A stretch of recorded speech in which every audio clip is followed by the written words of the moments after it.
مرت علي شهرين لا سمحت لا شوفتك، خلتني بالنارين ده جزاي عشان ردتك. مرت علي شهرين بالله هنت عليك صرح وكلمني. مرت علي شهرين أوريني إيه جواك لو كان بيألمني. مرت علي شهرين. اهلين وسهلين، يديكم العافيه ان شاء الله يا رب، ان شاء الله دائما في التقدم. و اتفضلوا. في البدايه اول ما بديت الفن، اول ما بديت اغني انا كان نفسي غير شديد طبعا. انا لما فتحت زي ما بيقولوا خشمي ده وبديت اغني كان عمري 9 سنة. فالمشكله ما كانت فيني، المشكله كانت في الاخوان. طبعا انتم عارفين السودانيين عندهم مشاكل كثيره في حته انه بيت من اسره او من قبيله معروفه انها تكون فنانه، عندهم مشكله مع قصه الفن. لكن الحمد لله طبعا تجاوزت الحته دي، والوالد وافق والام وافقت يعني، ودخلت الاعلام الحمد لله وللامام. زي انا بحب جدا جدا طبعا، هم احبائي. الكساوي طبعا اخوي حبيب روحي، وعاصم البنا نفس الوضع، عاطف السماني نفس الوضع، هم حبايبي والله. ولكن انا لما اجي اغني اكيد طبعا ما حاغني لبكساوي، لانه بكساوي اخوي ما بقدر اغني له لانه هو اخوي انا. لكن انا ممكن اغني لعاصم البنا، ممكن اغني على عاطف السماني. ابدا والله وما داير اطلع ابدا، ما بطلع. نحن ناس الصبه. وبعدين كان طبعا عنده اغنيه للسودان من بدايه الحرب، من اول الحرب، من يوم 25 ابريل. انا الاغنيه دي عندي، وحتى الان ما طلعت، ولكن ان شاء الله حتطلع في اليومين الجايه دي.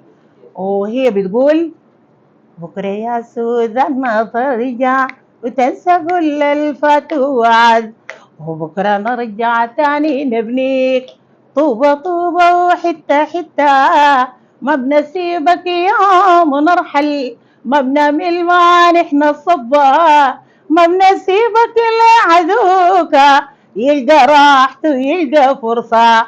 بكرة يا سودان ترجع وتنسى كل الفات وعد. أهم شيء عندي السودان ده ما في زيه، ولا هسه ولا بعدين، ولا بقدر أبدله. دي بلد جدودي، دي بلدي اتولدت فيها، اتولد فيها أبوي، اتولد فيها القبلي والقبلي والقبلي والقبلي، وجيت فيها أنا. أبدا والله، لأنه أنا أصلا يعني ما قاعدة أجتمع بهم صراحة. يعني من الحاجة اللي حصلت لي إني أنا ما أغني وما أغني وأخش الإعلام وما تخش الإعلام، فما اجتمعت صراحة. بجتمع بس بأخواني في البيت. عند أخوي فنان محمد الغيصر، واخوي الكبير طبعا الكساوي غني عن التعريف، سنن الحتانه، الزمن كان سنن الحتانه، الكفتريات، الباصات، المحلات، الخرطوم بحري ومدرمان. سجل الشريط بتاعه زمن الكسد، سجله في قناه النيل في القاهره. والله الاثنين مع بعض. الدلوكه بتجلي تراث بلدي السودان، بحبها شديد. بعدين انا الدلوكه لما اجي اغنيها ما قاعده اغنيها مع زول غريب، اغنيها مع اخواتي وبنات اخواتي دائما. من اغاني الدلوكه. يديك اديك كمان من الجديد: نار الحله جات مارقه اتلموا ناس الحي للقلب سارقه، نار تكوينك لجيران جات ماشيه، الوجه مطروح خلت العقول طاشة، ردت فينا الروح ما هربوا بداكشة، ما في قلبه حاشة باشا، دي الوجيهة صبوح نار الحلة جات مارقة، اتلموا ناس الحي للقلب سارقة، نار تكوينك. طبعا انا بحب الغنى الدلوكة والله صراحة. يعني بحب اي فنان سوداني، اي فنان سوداني بغني للسودان انا بحبه. خلاف انه يعني فنان اي كان، سواء غنى عاطفي سواء غنى يعني عادي، سواء المهم يعني انا بحب اي فنان سوداني بيغني للسودان او هو سوداني اصلا صراحه. بعدين السودانيين عرفوا قيمه السودان حاليا، ما بكذب عليك، عرفوا ان السودان ده جميل وما في زيه. يا اخي الانسان في بلده بتحوم من غير اي حاجه، بلدك بتحوم فيها من غير اي، ما بتحوم فيها لا بجواز لا بورق لا بتطلع لا بتنزل. السودان ما في زيه. والله صراحة يعني أنا بحب عاطف السماني شديد، وبحب في الفنانات يعني فنانتي صراحة وقدوتي نضال القلعة، بحبها شديد وبغني ليها. أول ما أبدأ وأول ما أغني في الحفلة أنا بغني لنضال القلعة، هي وليدة خير تنقرع، بحبها شديد لدرجة إني أنا قاعدة أدخل معاه رمية. تسمع شيء؟ بدخل معاه رمية والله. جدا. بقول جايات من الكلية طالبات العلم برقم من الكلية بكل ذوق واحترام بالطرحة الشر ليا. السبب الخلاني أقلب العربية بنظرة اتهام بالمراية قوية. أنا الصايبني لا يصيب حبيب لا جار، وانصاب الجبال ما بخلي فيها حجار. كذاب من يقول الهم بيشيل سجار، وكب المويه في البنزين هوي بزيد النار. اسمك صاد وحرفك صاد، ونفسك مسك في الموج بيرجع صاد. انا بنصاد صيبانه بالمرصاد، جننتونا وعذبتونا يا الطلبه نزلت جداد، حقن البان سليمه بتنفع الرياد.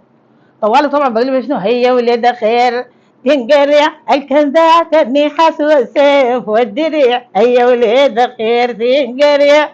والله القهوة يعني ما عندي لها قاعدة كده، لكن يعني باخدها بشربها يعني مع الناس يعني، لكن والله ساي بس مويه ون.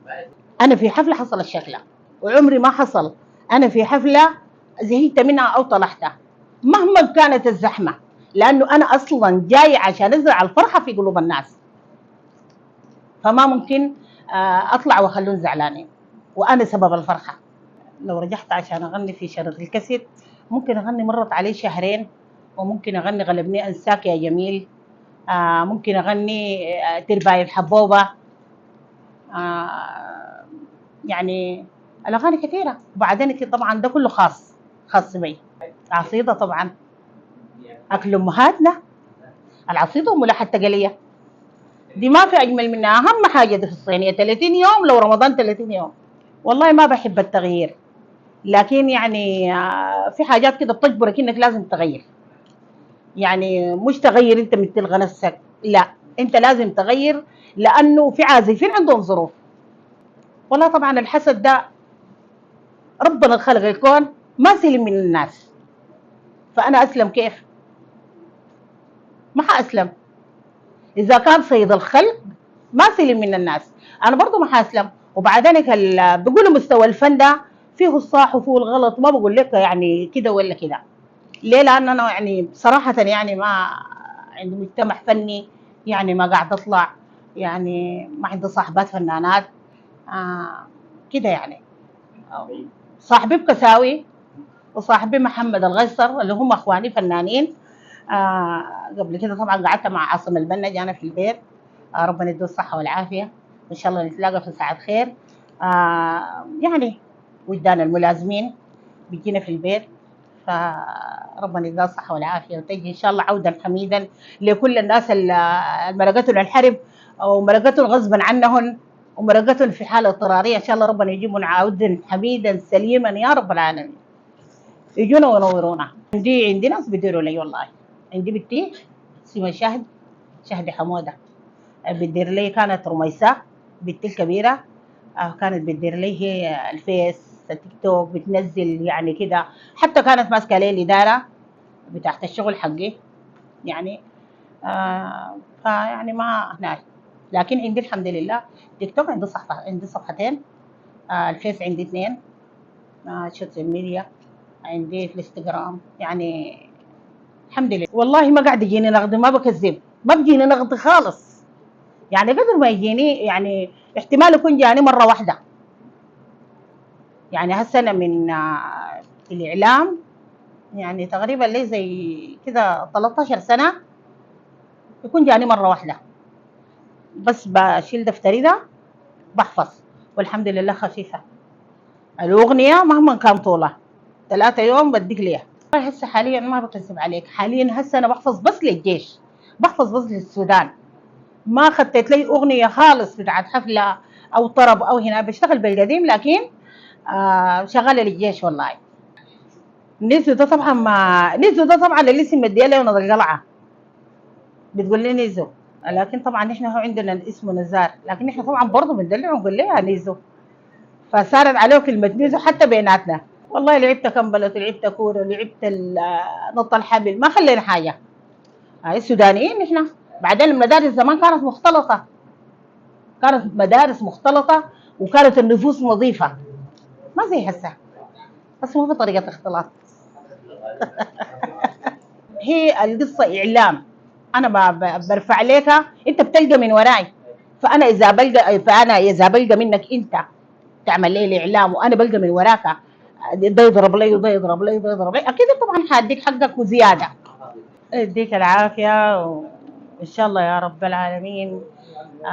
عودا حميدا للناس المرقوا، لكل سوداني ولكل سودانية، ويجوا راجعين البلد ويجنقوها في أمن وأمان إن شاء الله يا رب. والتحية كمان ما ننسى للقوات المسلحة بدون فرز، فردا فردا. أنا بحييهم من هنا وبقول لهم ربنا يديكم العافية وربنا يقويكم وربنا ينصركم، وإن شاء الله يا رب العالمين تلقوها لقدام. والسودان كله بيدعي وأي سودانية بتدعي وكل الدول بتدعي للسودان الليلة. وأنا بقول لهم كل سنة وهم طيبين مرة ثانية ومرة ثالثة ومرة ألف. عودا حميدا لكل سوداني وسودانية يجوا مطمئنين على السودان. الرجال مرقوا ما فيهم جبان سود، انطلقوا مكرري ومدرمان. الرجال مرقوا وزغرتي حوا وجاشك مرق ينظف الوطا. من السرق العد شافون الليل شهق من النيران، جسمه كله بهق. الرجال مرقوا ما فيهم جبان سود، انطلقوا مكرري ومدرمان. أولادهم درمان ما فيهم خسيس، يفدوا الوطن بالدم النفيس. اللي بخاف الله ما بخاف إبليس، يدمر العدو يرميه فطيس. الرجال مرقوا ما فيهم جبان سود، انطلقوا مكرري ومدرمان. سيروا عريسنا سيروا ده العجبنا لعريسنا، سيروا سيروا عريسنا. يا ود الرجال حققت المنال، ود عز الرجال حققت المنال. يا ود الرجال حققت المنال، إن شاء الله السعادة بالمال والعيال. سيروا عريسنا سيروا عريسنا سيروا. أجوه الأصحاب تلموا للقراب، وجوه الأحباب تلموا للقراب. يباركوا لك جديدك العقبة للشباب. سيروا سيروا ده العجبنا لعريسنا، سيروا.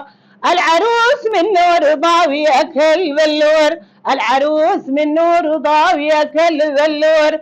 العريس فرحان والجميع مسرور، يا عريسنا سيروا ده العجبنا لعريسنا، سيروا.